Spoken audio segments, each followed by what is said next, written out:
What some people are trying to do, because we're not trying to do that, is undo what's done. So if the men are not the women, we're going to undo that and unravel that whole thing. And we're going to make the man be the female and the female be the man, and then everybody's battling for these leadership positions.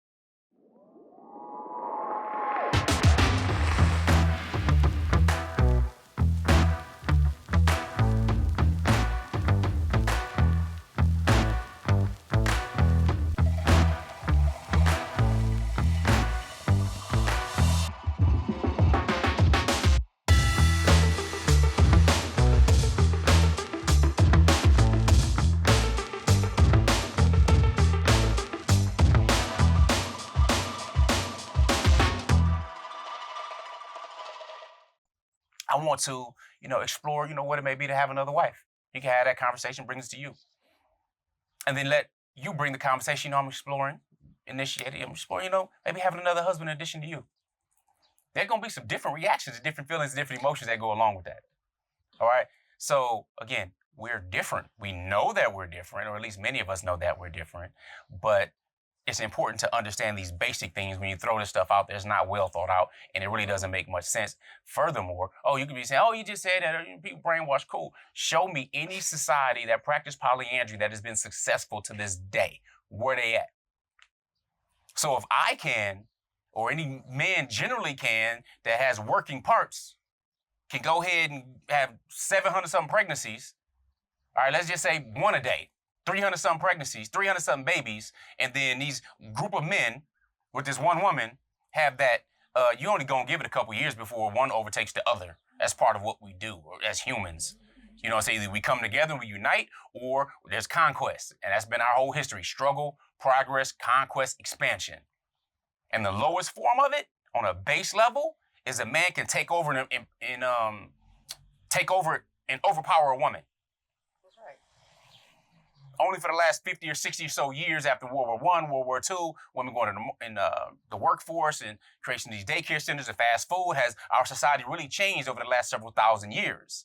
So a man's position has always been respected as being the protector, one that's supposed to be out front and take care of the family. That's something that's known. Nowadays, we think, I have this money and I do this and I can kind of choose and be a boss bitch and da-da-da and go on and on and on type stuff and be the same as a man. Until situations arise where you actually need a man, and that's who you call in for help in the situation. That's facts, because I ain't never heard no man say, let me go get my wife so she can handle this. I ain't never heard it. But I would always say, in my youth, I said, I got something for you. Somebody. And then you see how the energy changes when a man shows up for another man and there's a confrontation. But if it's just us, honey, we'll hurt you too, but we're not going to hurt you like he would. But the energy changes. It just gets super serious. You can have it. It's real. We see it all throughout the animal kingdom. You can see lionesses, yes. and they do the majority of the hunting. And they do it together, and they work together in a pack and all that kind of stuff. But once the male lion roars, stuff changes. Everybody's like, what? So anyway, that's that part. I want to keep going on it, but we have other pieces as well. No, I just wanted to really just touch on that energy, and I'm glad he brought up the animal kingdom, because I remember we had 2 male dogs, and they were father and son, and then we had a third, which was the mother of the father puppy, and they both grew up, and then all of a sudden one day, just bang, and our veterinarian was like, you got to separate them. They can't be in the same cage, because why? I said, they don't like each other. And he was like, no, they will kill each other. They don't care nothing about, this is my family ties, and this is my... Males feel disrespected or threatened, it's to the death. And who said that? Somebody got to go. Pardon interruption. We want to share with you something that's very important, a project that we've been working on and empowering people with, called the Polygamy Masterclass.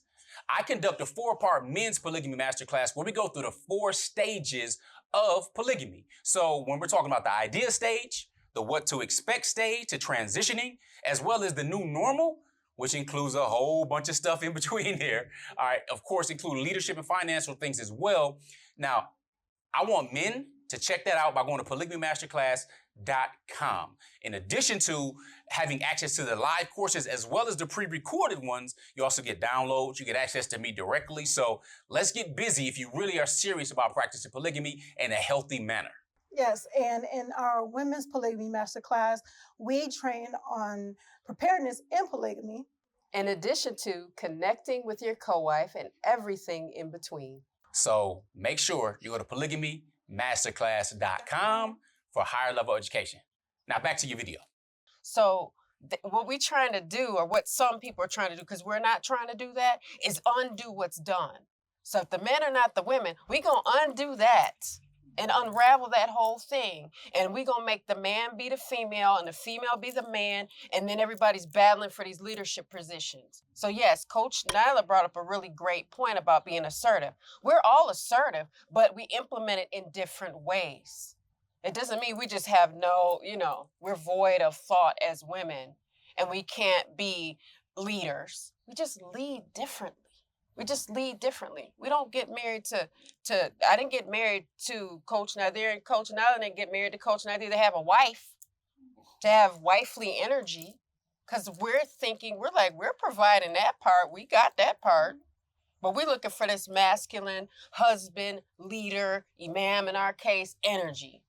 Not because we're going to fight over who going to be the woman. No. So stop trying to undo what is done. They don't go, well, this is my son. He's a newborn baby. But see, I'm going to make him act like a female later on. And I want to raise him so that he's a good wife. I ain't never seen nobody look at their son. I have not seen it. Maybe it's happening, I'm sure. They do it. But I remember having sons and still have sons, and they're not jumping in and out of my dresses because there's roles, and they have desires as males. Our son is 15, and I'm like, I wish he'd put that down a little bit more gently before he break it, but he's going to put it down how he put it there because he's a boy, and it's not my job to be like, you should be more gentle with that. I want to uplift him in that leadership position as a man, and he said, I want to get married. I want to have as many kids as I can handle. So I'm not going to rob him of that natural desire that he has to step in the leadership of a man, because he's a young man. But we want, people want to undo what's done. Yeah, it's a natural masculinity and femininity thing. We're softer. We're known to be that way. Yeah. So the thing is, I remember hearing something about raising feminist boys. See, this is a crazy thing with the whole feminism movement and all that other thing. It really created some discord and some mental disparities amongst the people. And I said, you know what? I don't agree with that. That makes no sense to me, because one or two things are going to happen raising feminist boys. One, they're either going to be feminine because they're like, oh, well, we're all together. We're the same. So I'm just going to be like her. Or you're going to raise them to be, well, I don't need to protect or provide or nothing for you because you just like me. I don't have to do this for you or anything like that because you don't need me. And when someone needs him, he's like, for what? For why? No, you just like me. You just like this. Oh, you boss this. You boss whatever. You don't need my help.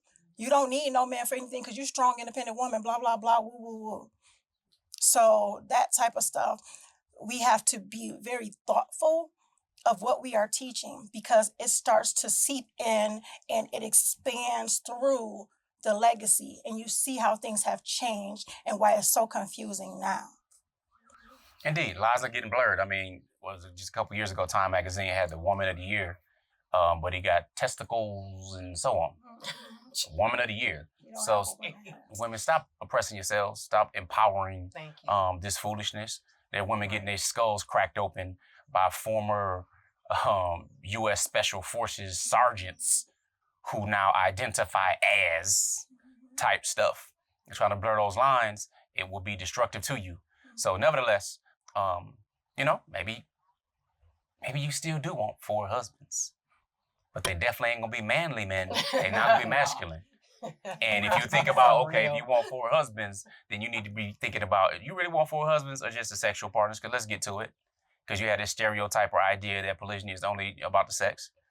Because do you really want to create or be on a daily basis making 4 different meals just for the men or for the babies? Or the other part, I failed to mention, when you are talking about biologically and receiving, women, one, aren't available every single day, first of all, just by nature, for those who are childbearing, right?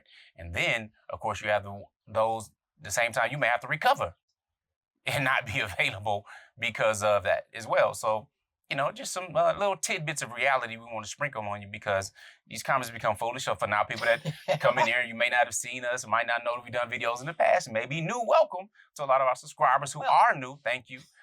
We just go ahead and point them to this video. So if you ever hear that knee-jerk reaction, I can have multiple husbands. And, you know, you can do whatever you want. You do whatever you want. That doesn't mean it's moral. That doesn't mean it's going to work. That doesn't even mean you're being serious to yourself and not, you know, being delusional. You want to be loose, just say that. You know, get to it and then work on yourself, because, again, we pro-morals. So with that being said, more information about polygamy you can find, of course, at polygamymasterclass.com, or some of our deep dive courses where we really train and coach and counsel at a higher level than what we share here. Of course, you can find coachfatimah.com and coachnyla.com for counseling and coaching. And we go in with some GLC. Make sure you are growing intentionally, loving fearlessly, and connecting on a higher level every single day. So put in the comments, because I forgot that, my bad. Put in the comments below to let us know you support us by watching the entire video. All right, but comment below, more husbands, just more husbands with a question mark behind it. Like, really? More husbands, more problems. More husbands with a question mark. We appreciate y'all. Assalamu alaikum. Peace. Peace. Here are 3 ways outstanding personal relationships can help you. Make sure you guys are following us on our social medias at Outstanding Personal Relationships on YouTube and Facebook, and on IG at Outstanding Relationships. and make sure you sign up for our email list. And you can actually email us at support@Outstanding Personal Relationships, where you will get updates on our new book, Let's Talk Polygyny Uncensored, as well as exclusive access to our lives and bonuses. Absolutely. If you're looking for more polygyny education, make sure you visit polygamymasterclass.com. Now, if you're looking for coaching or counseling with either Coach Fatimah or Coach Nyla, you can find them at. Make sure you visit me at coachfatimah.com. And myself at coachnyla.com. That's how we can help you. Assalamu alaikum. Peace.